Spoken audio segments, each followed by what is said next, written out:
La politique en temps réel sans montage. Savoir ce qui a vraiment été dit? Abonnez-vous maintenant.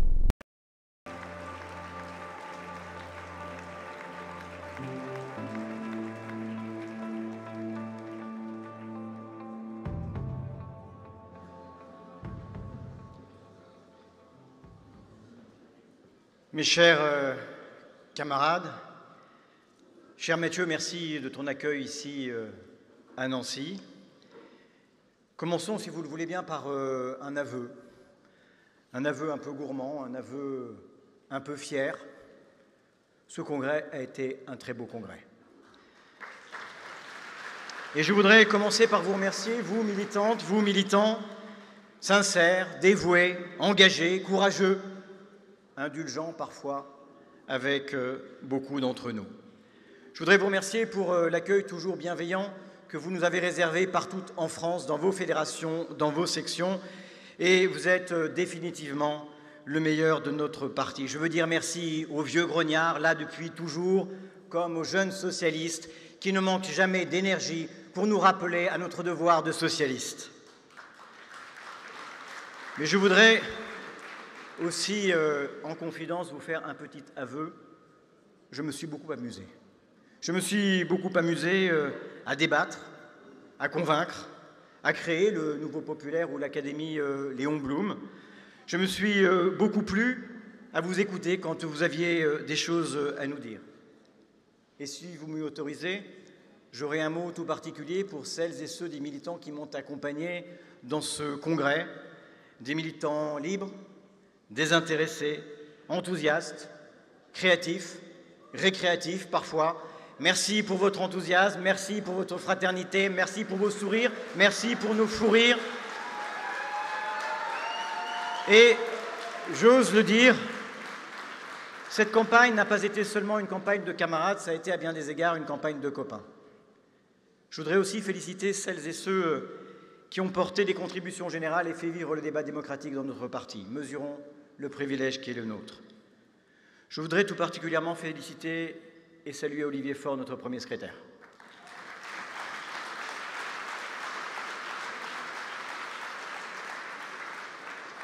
Je voudrais le féliciter pour sa réélection et féliciter aussi Nicolas Meyer-Rossignol pour la belle campagne qu'il a menée partout en France et nous nous sommes souvent retrouvés ensemble à débattre dans un climat apaisé et respectueux. Et je veux les en remercier, et l'un et l'autre. C'était, je crois, à notre honneur collectif.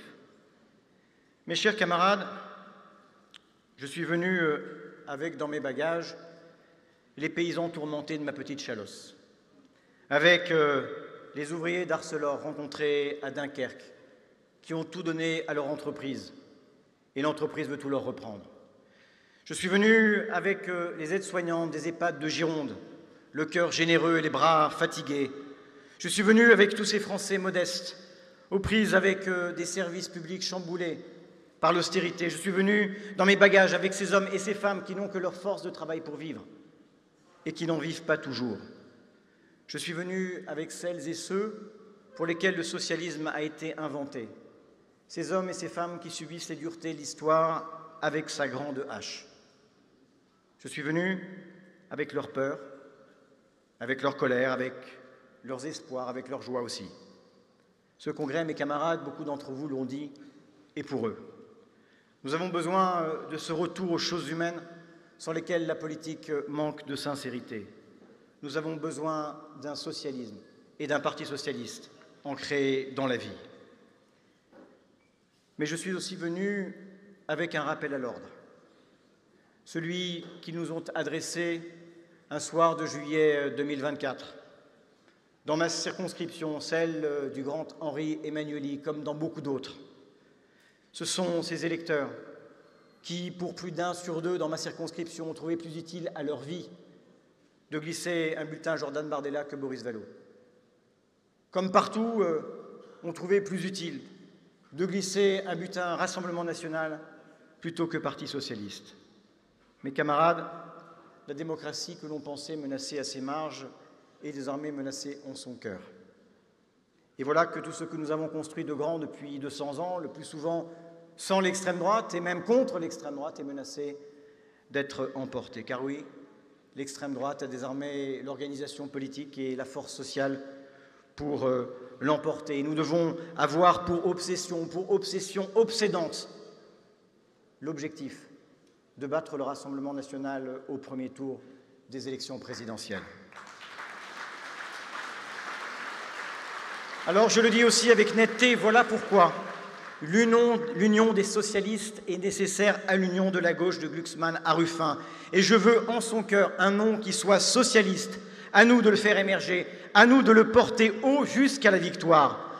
Voilà pourquoi l'union des socialistes dans l'union de la gauche est nécessaire à la République, est nécessaire à la démocratie, est nécessaire aux Françaises et aux Français. Nous nous tenons ici à Nancy, dans ce 81e congrès du Parti socialiste, non par tradition, non par habitude, mais parce que chacun le comprend, le temps l'exige. Chers camarades, j'ai souhaité, vous le savez, dans ce congrès, qu'il soit un congrès de réconciliation et d'idées. Certains, dans un haussement d'épaule, y ont vu une forme de naïveté. Je leur dis avec Blum, j'y crois parce que je l'espère.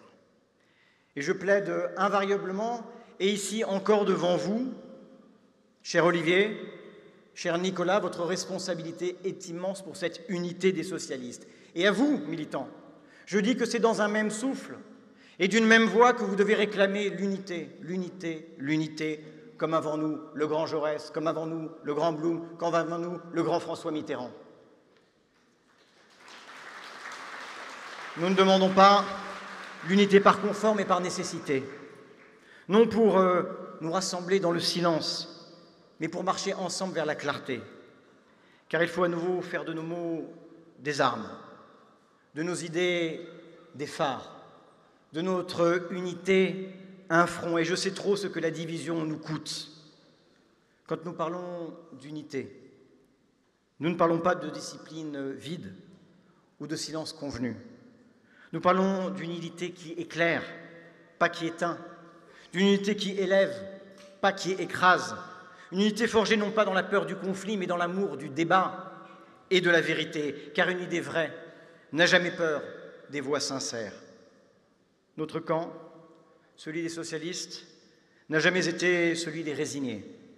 Nous sommes ceux qui croient qu'il n'y a pas de libération sans conscience, qu'il n'y a pas de fraternité sans combat, pas de victoire sans pensée.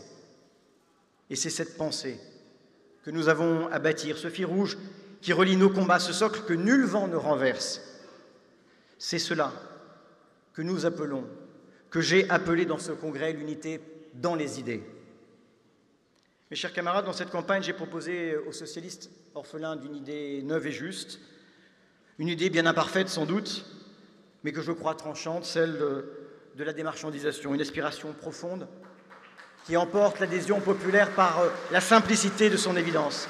Un mot fort pour un parti de combat, pour se rassembler, pour rassembler les hommes et les femmes pour lesquels nous avons choisi de nous engager. Nous le constatons toutes et tous avec lucidité. La brutale accélération du capitalisme et de ses échecs monstrueux. Il ne s'agit plus simplement d'accumulation de richesses, mais d'appropriation systématique, d'accaparement mécanique, de prédation sans limite. Tout est devenu marché qui resserre son étreinte sur nos vies et souvent sur la vie des plus pauvres et des plus modestes d'entre nous. La naissance, la vieillesse, la mort, tout est bon à vendre. L'eau, la terre, nos biens communs, abandonnés à la spéculation, l'éducation, la santé, la culture, le sport, nos services publics, livrés à la propriété privée. Nous avons aussi proposé des outils pour travailler ensemble nos idées, pour concevoir un grand projet ancré dans la vie, pour former et informer nos militants. C'est l'Académie Blum, c'est le Nouveau Populaire. Et je souhaite qu'il soit demain l'outil de tous les socialistes, partout en France, dans tous nos territoires, pour que nous puissions reprendre l'initiative et l'offensive face à cette extrême droite. Mettons, mes camarades, l'imagination au pouvoir, renouons avec la geste de la rupture, réconcilions comme Jaurès avant nous le rêve et l'action. Mes camarades, il est des soirs où le peuple doute, où le vent tourne sans direction, où les boussoles s'affolent. Il est des heures grises où les mots perdent leur poids, où la lutte semble dispersée, sans port, sans rivage, où le spectacle formidable de l'injustice semble décourager la justice elle-même. Dans ces moments-là, et ce congrès s'y prête, il faut se souvenir de qui nous sommes. Un feu qui couve, une vérité qui veille, une promesse que l'histoire n'a pas oubliée. À ceux qui pensent, avec Bernanos, que le démon de nos cœurs s'appelle à quoi bon, nous disons que nous sommes le camp de ceux qui ne renoncent jamais, qui ne cèdent jamais à la fatalité, pas plus qu'à la festivité. Nous sommes les héritiers de ceux qui, face à l'injustice, n'ont jamais baissé la tête, mais toujours tendu le poing. Nous sommes cette multitude que l'on croit divisée, mais que l'idée réunit inlassablement dans un seul souffle, une seule marche, une seule espérance. Mes chers camarades, le moment est venu, après Marseille, funeste congrès, de donner à ce congrès de Nancy son nom dans l'histoire. Et il ne tient qu'à nous que ce congrès soit celui de la réconciliation, de l'unité, de la conquête. Mes chers camarades, divisés, nous ne sommes rien, unis, soyons tout. Vive le socialisme, vive le Parti socialiste, vive la France, vive la République.